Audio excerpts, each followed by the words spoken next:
Peace, peace, peace, and welcome to the collision where sports and politics collide. I'm Etan Thomas, and I'm joined by Chuck Modiano. How you doing, sir? I'm doing all right. How about yourself, Atan? I'm good. I'm good here on Fly TV. So, okay, we're gonna have Monica McNutt on in a little while. I'm really looking forward to talking to her. I love that her work and everything that she's doing on ESPN. She's one of the main broadcasters for the Knicks, and she's doing a great job. But I got to ask you, Yeah. The first question about the Knicks firing Coach Thibodeau, and a lot of people have been talking about this for a whole week straight. What is your position on the Knicks firing coach? I thought it was unfair. And I don't just mean unfair to him, because you could argue he's getting a lot of money. He's going to be fine. But I just mean unfair to the Knicks. And I don't like this trend that has been going on of firing coaches who are winning, who are growing. And, a couple of years ago, Monty Williams was fired. And they hired a new coach, fired. They hired another new coach, fired. They're on their third coach and they have a losing record. And we tend to forget those things when someone is fired and the team goes south. But when people bring up examples when they think it works, they got to go back 25 years or 30 years or talk about Doug Collins and Phil Jackson and talk about David Blatt and LeBron or maybe even the Detroit Pistons. They'll talk about 2003 to 2004 and forget that Rasheed Wallace also came with Larry Brown. But they go back in time.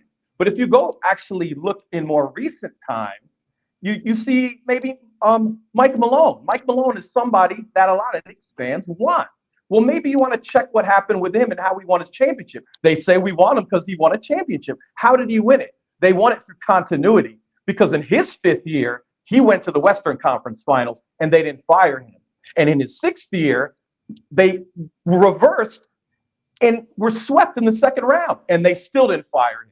And in his seventh year, they only won one game in the first round. And every Knicks fan would have wanted Mike Malone fired, not just the seventh year, but maybe the sixth year and some of the fifth year. But it wasn't until his eighth year that they won the championship. But you don't hear them talking about continuity. You don't hear them talking about continuity and why that's important. We don't remember when people stayed the same. We remember when someone made a change. And to use examples from when LeBron and Jordan are on your team, those are not useful examples for this Knicks team. I love Jalen, I love Cat, but I don't see LeBron or Jordan on this team. You need a coach like Tibbs who was maximizing the talent level on the Knicks. So I got a question for you. Is he maximizing the bench? Because that is the critique. That is something that has been brought up throughout the entire series, and I think it's a legitimate, criticism. But what do you think? Could he use his bench more? And is he running the starters into the ground the way that he's playing? Yes, you actually sound like me, Atan. These are my critiques, and we have to understand these are everyone Knicks fans' critiques. So we saw some things that happened with the bench that maybe you make adjustments next year, and I think you see it enough that he would make adjustments next year in those areas, and you grow with a coach to make adjustments. But the major problem with fans and why they want changes is they find the flaw, and all coaches are flawed, and all coaches make mistakes, and they say, give me somebody else, they could fix the mistake. They'll play the bench more. But you know what you also lose? You lose their strengths.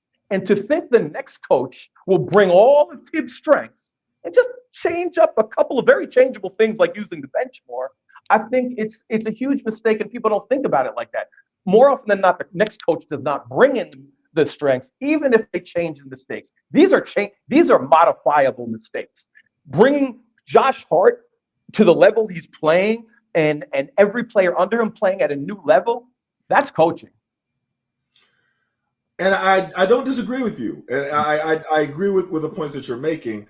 But we have to see who they bring. Who would you like the Knicks to bring before we say that it is not going to be an upgrade? Who are the people that would be on your list? For me personally, I would like to see Mark Jackson get another shot. And I know there's mixed opinions on that. I think that he got a raw deal in Golden State. I think that it would be great for him to come back to New York. He's had so much success there and is a New York legend of playing with St. John's. I think that it would be great for the culture of New York. I think it would be great, and I would love to see him get another shot. I don't know if he's going to, but who are the people that you would like to see be the next coach of the New York Knicks? First of all, Mark Jackson, I love it. I feel he's been deeply wrong. I feel that He hasn't been asked to come back after he built that young team. I thought it was wrong then. Draymond came on, which was a key piece as well, and we knew Steph and Clay were going to take their games to another level. But I'd be happy, but they wouldn't necessarily be my first choice, though for all the reasons I love it that you said. With this particular team, I want someone who could continue with the chemistry that's existing. And I think of two people. One, he's the Cavaliers assistant, and with Brian Johnson. What's his name? You know it, but he's a Cavs assistant, but he was with Thibodeau the last 4 years, and he would keep that going, and he'd also give you some intel on the Cavs on top of it. So I like that continuity. The other person that I think who could bring a continuity, and I never, ever, ever favor a college coach. I actually am very much against it. This is an outlier. This is an exception. Jay Wright, who had 3 of those players at Villanova, who won 2 championships. He would walk in day one with respect from those players. So both of the people that I'm mentioning are walking in day one with prior relations, prior winning, prior consistency, prior chemistry. And I think with this team that has a heightened value versus bringing someone from the outside. So you mentioned Jay Wright, and I haven't heard that name mentioned yet. Now that would be pretty interesting. College coaches usually don't have a lot of success in the NBA, so that would be one, deterrence from that.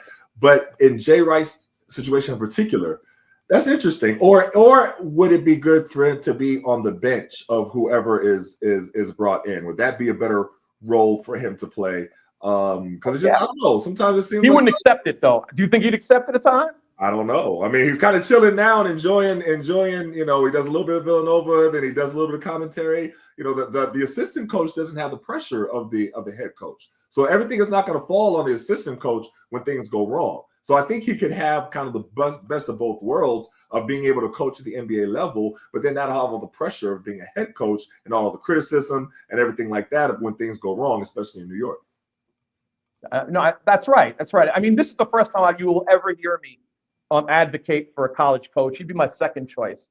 But I think what I'm really getting at is when you have a team that I believe is playing above its talent level, that every player you've seen on another team perform less. We weren't talking about Josh Hart the same way before he came to the Knicks. And he generally brings the best out of players. And the knock on Thibodeau as well, he's never won a title. Well, tell me the title team he's had on the Bulls or T-Wolves, because I don't see any title teams. So if you can maximize players like that, then, if you have greater players, you're going to do well. I don't believe there's a ceiling on anyone when the difference between you being in the finals and not is a Tyrese Halliburton shot bouncing off the rim, going up to the sky and coming down. And sometimes we put a little bit too much deeper thinking into pure luck. If that doesn't happen, we're going to Game 7 at the Garden, and I like the Knicks' chances. Sometimes we read too much into luck. Well, what do you think about Mike Malone as a possibility? I mean, I know his father, Brendan Malone's got a long history with the Knicks and been a coach. He's not my choice. I favor someone who's worked with this team. I'm not saying he's a bad coach, okay, but these Knicks fans would have ran him out of town too. Yeah, he's a good coach. I think it's not about good or bad coach with this team that plays like a glove. It's about a chemistry. If you have a superstar player, then you don't have to worry so much about chemistry. You have a LeBron who could shift and play D. You could shift pieces through the superstar. But the Knicks are more in the mold, and Indiana for that matter, of the Detroit Pistons in 2004. People are all coming in on every night, and it could be a different person who is contributing. So you want to keep that glove together. I don't think it's analogous to Doug Collins and Phil Jackson or David Blatt. I just don't. So there's one more name that has been brought up, and that's Budenholzer. And that has been brought up as but wait, before you shake your head. Sorry. Before you shake your head. It's been linked as a possibility to seal the deal with Giannis. Now, if that is something that can get you Giannis, is Budenholzer, shouldn't he be a little bit higher up on the list of considerations in your opinion? Hey, I appreciate you telling me before I shake my head. Because I'm like, what is it, Tom? What are you going to say that's going to make me stop shaking my head? And you said exactly what would stop making me shake my head. If that is going to make Giannis come around, yeah, that's definitely a consideration. That is definitely a consideration. Now, you have to understand, the Knicks have played this game for about 25 years since Patrick Ewing and failed every time. I remember getting rid of every single player to get LeBron before he went to Miami. We've seen this movie before. Getting rid of everybody to have space for Kevin Durant. He went elsewhere. So this could fail. The difference is the Knicks are a step away, so would be more attractive to a Giannis coming. And I think, yeah, that's a chess move if you have some intel ahead of time behind the scenes that nobody knows about, so you can't get tampering charges. Yeah, I'd go for that. So who would you trade to get Giannis? Now that is the other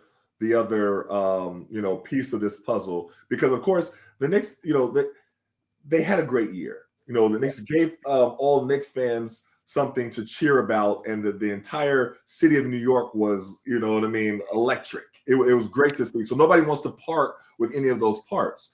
But in order to get somebody like Giannis, you're going to have to part with someone. Yeah.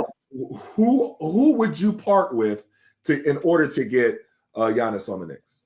Well, we were just with your question. I wanted Dante DiVincenzo to stay on the Knicks to keep the Villanova connection together. It hurt my heart, but I knew 5 minutes after I was a little heartbroken that you needed Karl Anthony Towns as a big to take his play. We needed someone with size who could score, and I don't think that was negotiable. So I think we're in a similar space here. And as I like Cat, I think people are hard on Cat. Second leading rebounder in the league.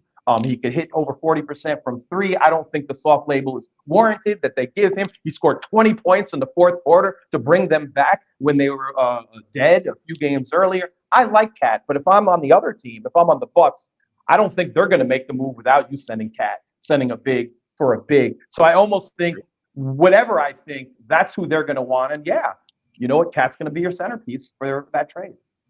And I don't think it's necessarily that, Cat, yes, there's a few defensive tendencies that he can improve on. I'll say it like that. His offensive explosion, that one game in the fourth quarter for 20 points is absolutely amazing. I interviewed Patrick Ewing on the rematch, and he talked about how when he drives to the basket, he's virtually unstoppable. He'd like to see him driving more to the basket and be more effective in the paint. But when he does drive, he's really effective, and I agree with all of that. But I think that Giannis really would engulf the entire essence of New York, the way that he plays, the intensity on both sides of the court, the way that he, is relentless, everything. That's what New Yorkers are always reminiscing about the good old days with, John Starks and Oakley and, Anthony Mason and, everybody who they gave up themselves and left it all out on the floor. And I just think that Giannis would really be the perfect person that New York would really wrap their arms around. Well, how can you not wrap your arms around Giannis? But if you're talking from that toughness level, Allen Houston was a great player, and in many ways ahead of his time. His three-point shot was so good.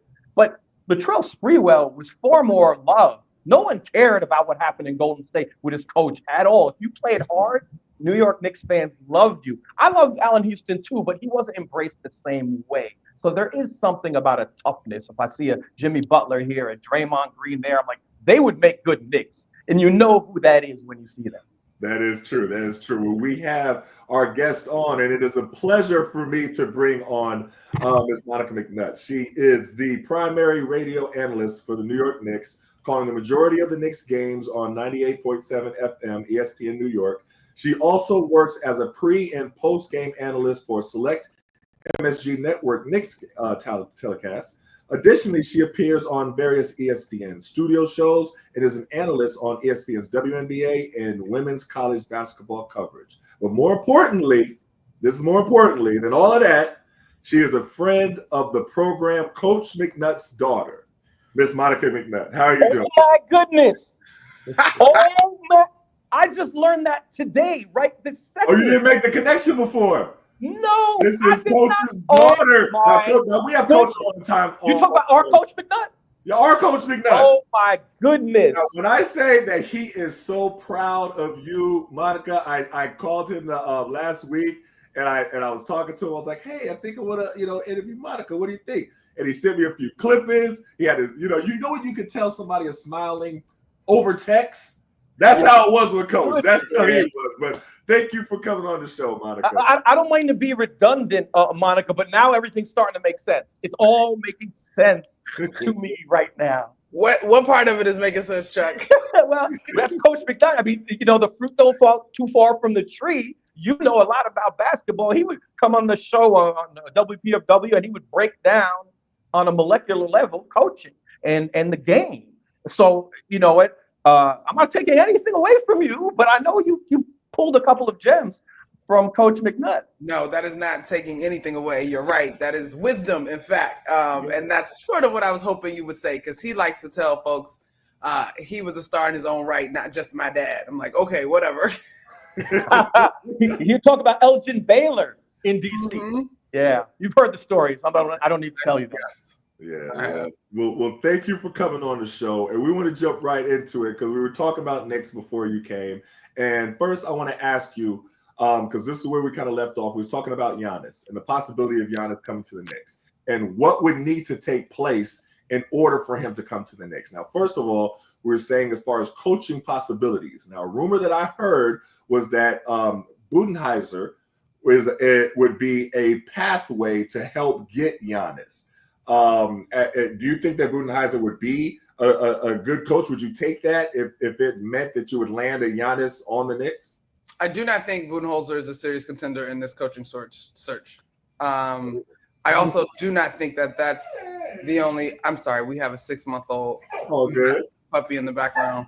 That's what I keep looking at, trying to see if he's going to go back to sleep or not. Anyway, I do not think Budenholzer is a strong contender in the coaching search, and I do not think that is the only pathway to Giannis.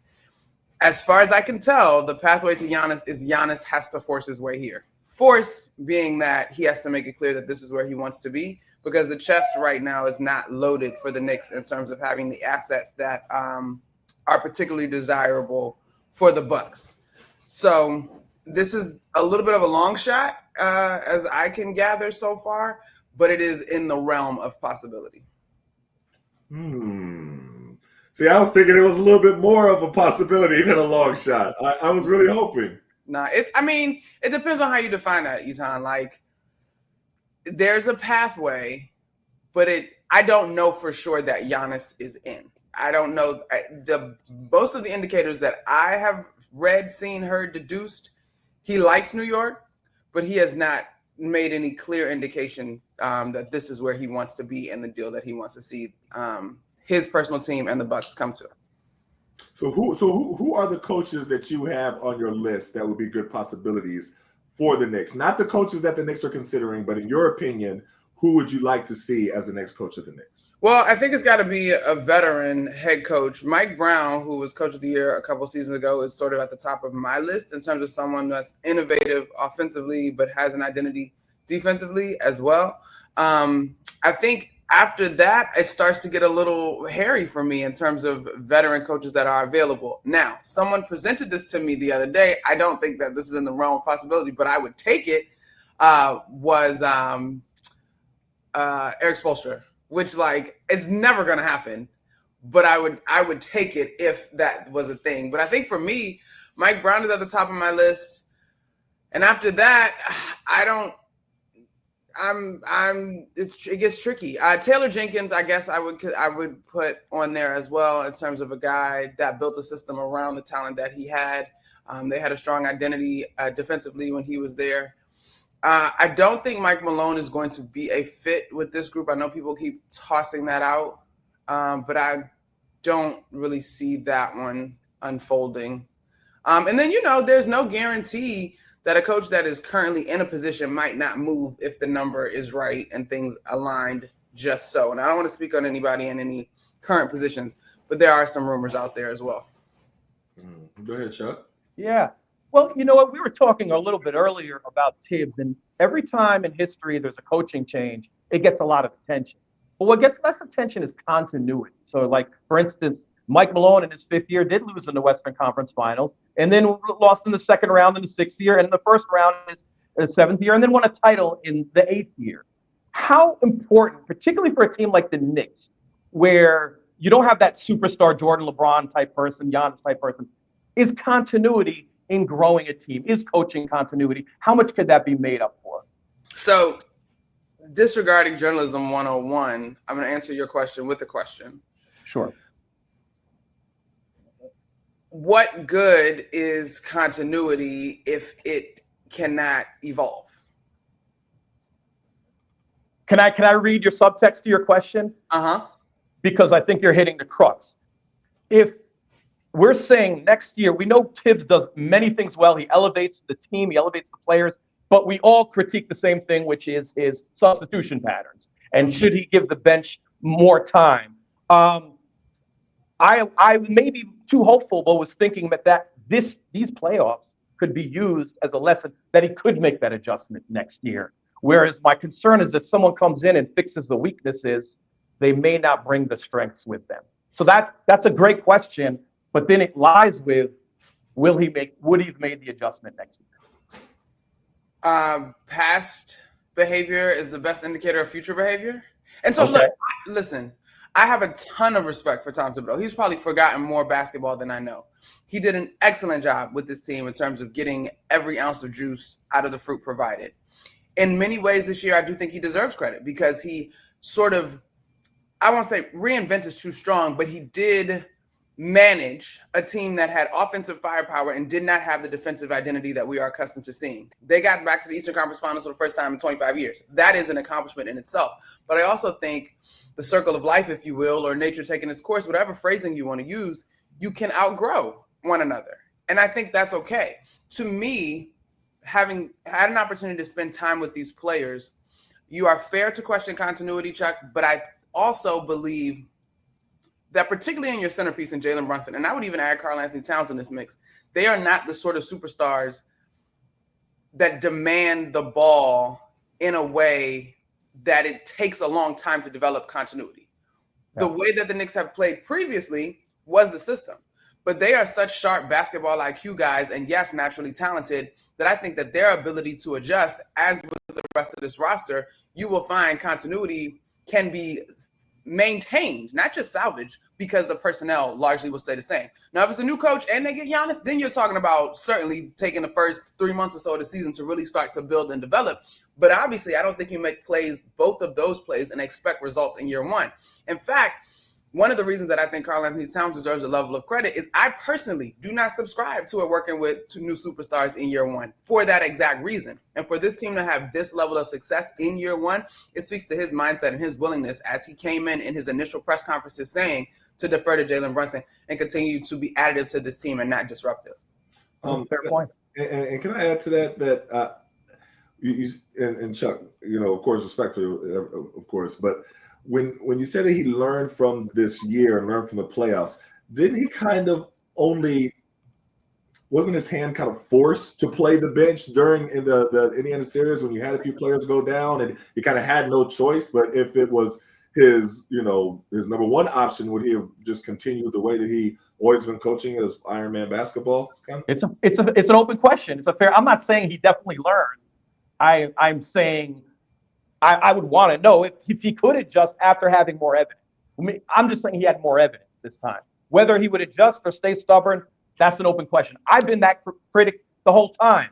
So, we'll see. But I think, Monica, you make great points about your continuity points, that you could bring that in particular with someone like Jalen Brunson and Cat, who could operate in any system.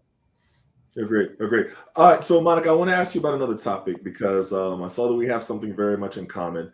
I wrote an article for The Guardian a few weeks ago, maybe about a month or two ago, about Paige Bueckers. And I asked why that a certain demographic doesn't give Paige Bueckers the amount of adoration and love and praise that they give Caitlin Clark. And I listed out different possible reasons as to why Paige Bueckers isn't praised the way that Caitlin Clark is. I talked about her ESPY's speech a while ago. I talked about the She didn't have the villain that of Angel Reese that kind of brought all of Caitlin Clark, new Caitlin Clark fans that were there for the wrong reasons, who were celebrating, as Chuck, to quote Chuck Modiano, Caitlin Clark's whiteness, not so much her greatness. Mm-hmm. And so, Paige didn't have that element. So I wrote about this in the article, and oh my gosh, Caitlin Clark fans were so upset with me. Like, how dare you suggest that we would? And I was like, whoa, did you read the article? Did you see the point? I'm asking. I want y'all to tell me why, as good as Paige is, you're not giving her, just tell me reasons why. And they were so upset. So I saw some of your comments as well, and I saw that a lot of that same demographic got upset with you. And so I want to ask you this element of fans that people don't want to admit that are in existence, that they are there for the wrong reasons, that they are celebrating, Caitlin. And it's nothing against Caitlin Clark. It's just that they're there for the wrong reasons. I mean, is that a fair statement, or do you think I was a little bit off on my assessment? I'm not.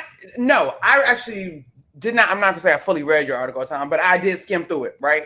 I thought you brought up great points. Paige's stepmom, the UConn pedigree, like people been having fatigue over all of that. Yeah, I think it's all a great point. Rooting for Caitlin Clark just because she's white, is that wrong? I don't know that I would consider that wrong, but I do think I would agree with you that folks need to be honest about why they're there, right? Because I will say I'm rooting for everybody black. Like, I get it, right? The evolution of this conversation is hilarious in many ways, because there's just so much noise out there that is, one, wrong, and two, has no desire to have a conversation, to engage in any dialogue. And I think that is the part that's frustrating. At Game 6, bumped into Caitlin and Analia in the restroom. Was like, hey, y'all, what's up? Like, the part that I almost have, what's the word I want to use? Almost am saddened by is the fact that Caitlin actually is super cool. Like, and she has said folks that stand for bigotry and racism and stuff are not her fans, right? She's actually super cool. I think it is okay for us to be humans and acknowledge the connection points that we find amongst other humans.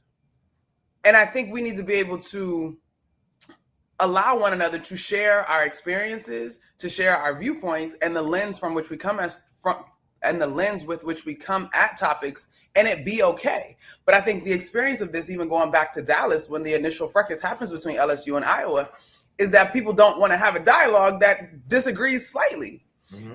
And for me, it's especially frustrating because on a basketball front, I got nothing. Even as a person individually, I got nothing. It's all of this noise that has come around this perceived rivalry that I often really vacillate if it is good for the women's game or not. Because at this point, I find it to be very unproductive. Paige, Caitlin, Angel, Kiki, this incredible rookie class, like, they are athletes. They are high-level competitors.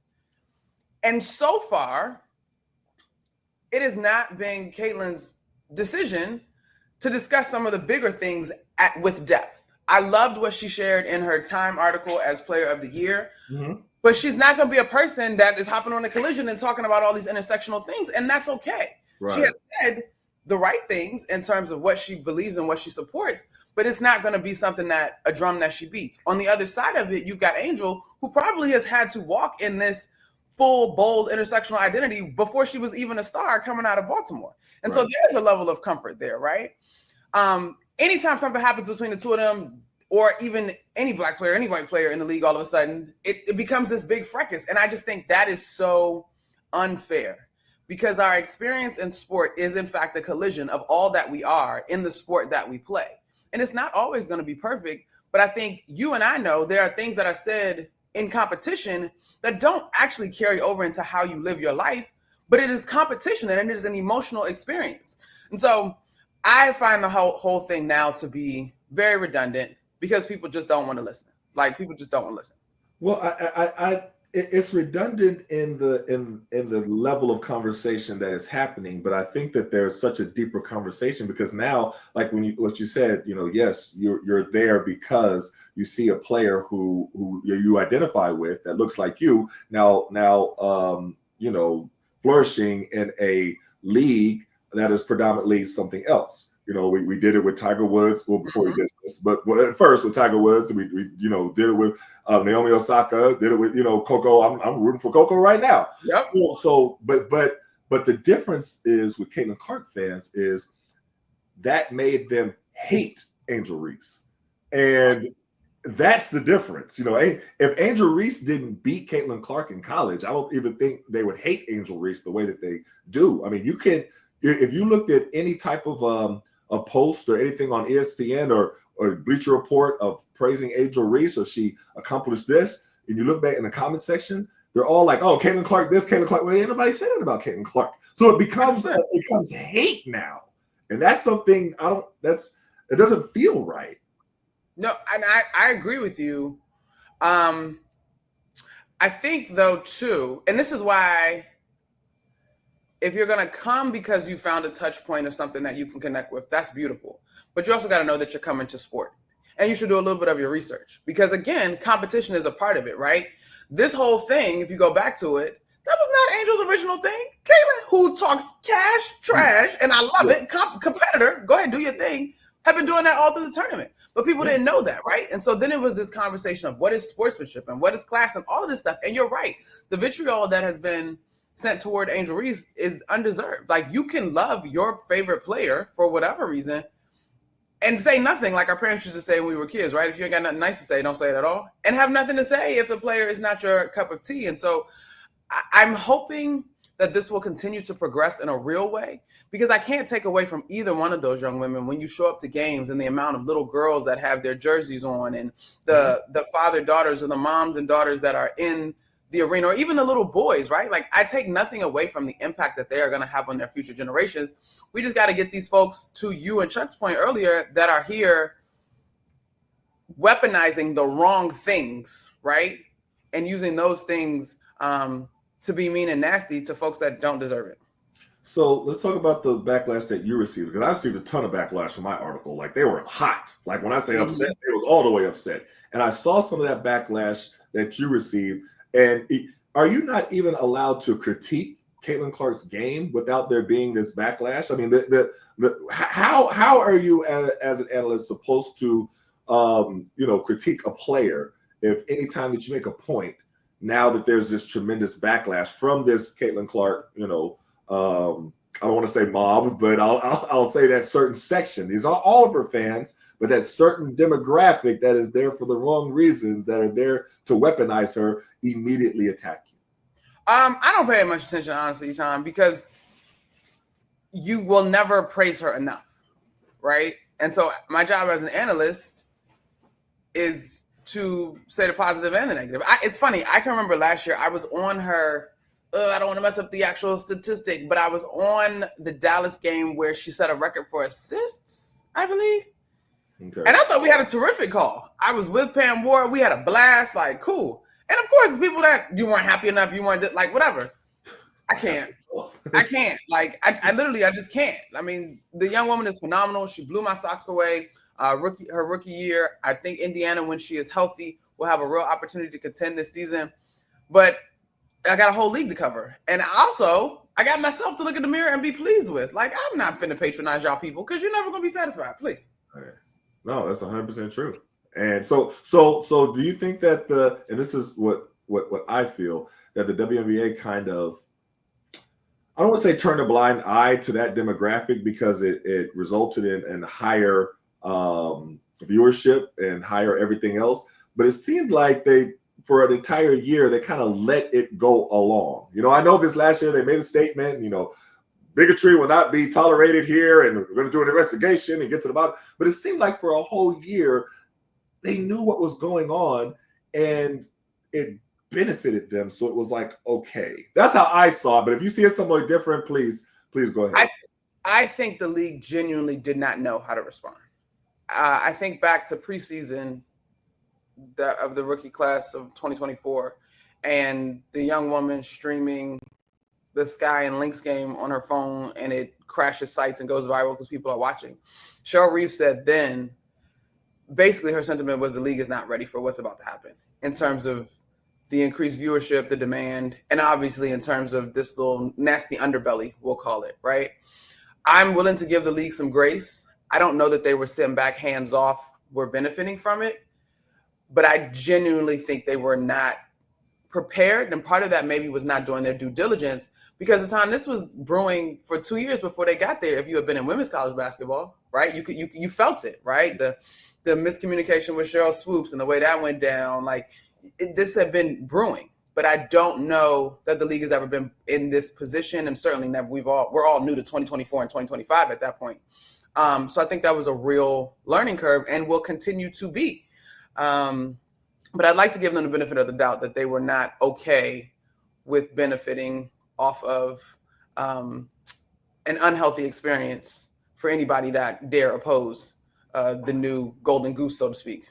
But the only thing that I would push back on that is that, you know, to your point, they had a whole year or two to prepare for this because they saw it brewing in college. So it shouldn't have taken them by surprise. They should have known that this was coming and then put things in place, because this all started in college. That mob, that, you know, Angel Reese saying that she got death threats, not just tweets, not just people snaring at her, just she said she got death threats. So if you know that a player is coming into your league that is receiving this amount of hatred, it seems like that you should put something in place, to deal with that. That's just we agree.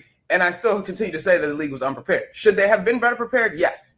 But I think what we did see was reactionary. They were not ahead of the curve. And then I will also add, Commissioner Engelbert represents the ownership groups. And as we see the W look to expand, not every ownership group has the pockets of the newly instituted Valkyries or the New York Liberty, who are building a new multi-million-dollar facility. So I think the league, in terms of those folks that sit in the office, the ownership groups and commissioners, if you will, governors, I should say, of various teams, like I think it was taking a little longer to get everybody on the same page, and probably will continue. Because Etan, like, you got to look at the history of the league though too. Like, I am not excusing that they weren't prepared, because I agree with you. They should have done their due diligence.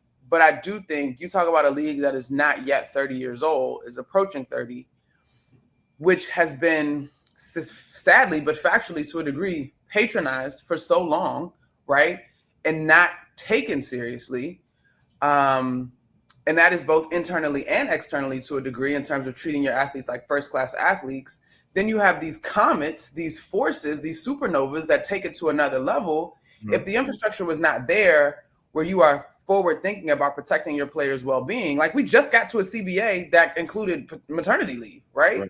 Right. If that infrastructure is not there, it certainly is not going to come in 3 months preparing for a rockstar rookie season. And it is, and even now 2 years into this, like it is still being built out and conversations are still being had, because as you've experienced in the NBA, like there is, people want to use this to couch themselves for being assholes, which is, I'm not excusing it, but there is a level of free speech, right? And so now, like, I have to go to these various ownership groups and talk about their security in the building and what we're mandating as a league, but there's actually nothing on paper, but we can't have our players having this experience, and this experience varies from arena to arena. Like, I am willing to give the league some grace on not being prepared, but they need to get prepared. And I'm sure as we enter a new collective bargaining agreement, this will be something that will be discussed. 100% agree. 100% agree. Well, I want to be respectful of your time. It's absolutely a pleasure. I'm gonna call Coach McNutt after this and tell him, and he's gonna be smiling again through text. But I really appreciate you and have a tremendous amount of respect for you. And I know that this is difficult to navigate in this field, and that's something that we could talk about in another date. As a woman, and I don't think that people really understand the boys' club that journalism and media and everything really is. So and that's a whole different conversation. It's going to take a whole lot more to unpack. But I want to say thank you for coming on The Collision. Much respect to you, and keep doing your thing. Thank you for having me, Etan. It was funny. My dad reached out. He was like, They want to have you. What phrase did he use? He said like on an Instagram call. I was like, Dad, what's Instagram call? I'm gonna text Dave. Don't worry, I'll figure it out. Instagram call. Coach McNutt is my man. He's old school. You know what I mean? But he's still learning this whole social media, Instagram, everything like that. He is still learning. Also, I don't know how you feel about this, but I recently watched the Untold documentary on Netflix, Shooting Guards, and I was like, oh, look at Tom back in the day. Look at the Wizards. I was like, what's going on? It was like really quick. Don't put me in none of this. Right.